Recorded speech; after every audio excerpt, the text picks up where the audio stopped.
Picture चालू करो बे। चलो भाई देखो अब मैं क्या करता हूं। तो 2024 का विषय होगा, वो होगा किस पे? गरीब कल्याण, विकास, राष्ट्र की सुरक्षा और सांस्कृतिक गौरव। प्रधानमंत्री जी ने बहुत स्पष्ट कहा, ज्ञान, GYAN, गरीब, युवा, अन्नदाता यानी किसान और नारी शक्ति, इन सबको सशक्त करते हुए एक नया भारत एक नए स्वरूप में उभरता हुआ आगे बढ़ रहा है मोदी जी के नेतृत्व में। तो एक तरफ है भरोसे का नेतृत्व भारतीय जनता पार्टी के साथ मोदी जी के नेतृत्व में, और दूसरी तरफ है भ्रम का नेतृत्व। रुक, तेरे को बताते तेरी माँ। थोड़ी मर्यादा रखिए। उन्होंने कहा विकास की राजनीति शुरुआत भी धर्म के, आस्था के तमाम प्रतीकों से करते हैं भाषण के, और अंत भी उसी से करते हैं।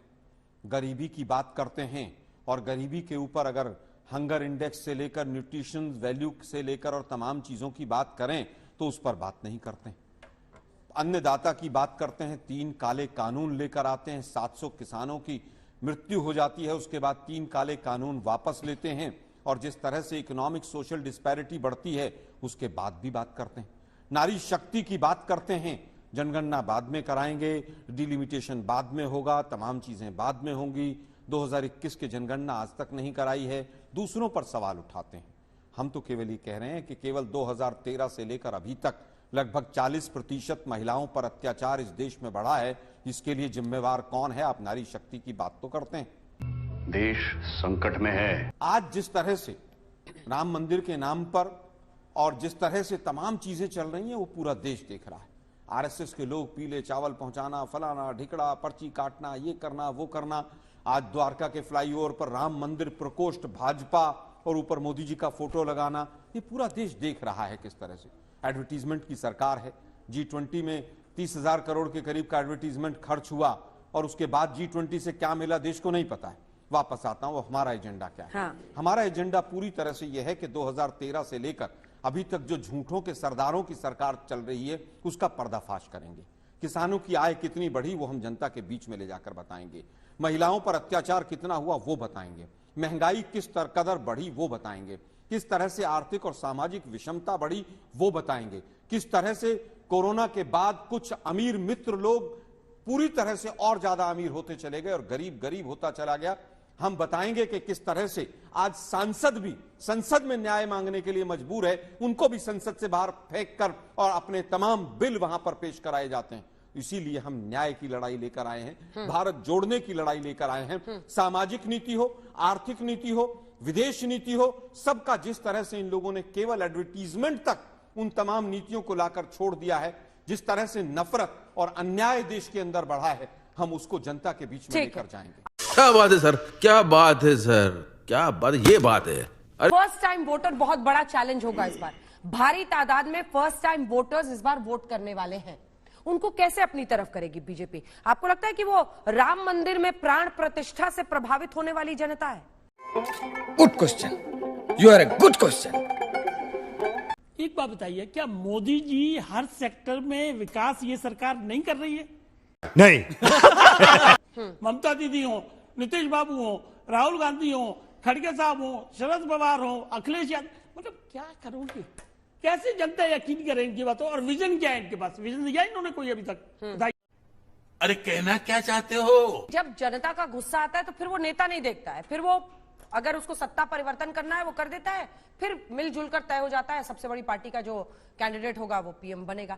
मेरा प्रश्न आपसे ये है कि अगर आप कास्ट सेंसस, जाति का ये कर रहे हैं पॉलिटिक्स, तो आप ज्ञान की बात कर रहे हैं, आप कह रहे हैं गरीब, युवा, किसान और नारी, लेकिन धर्म का तड़का आप लगाते हैं। वाह मोदी जी, वाह वाह। 37 किलोमीटर पर डे सड़क बन रही है, कहां से बन रही है भाई? 74 नए एयरपोर्ट बन गए, ये हवा में बन गए।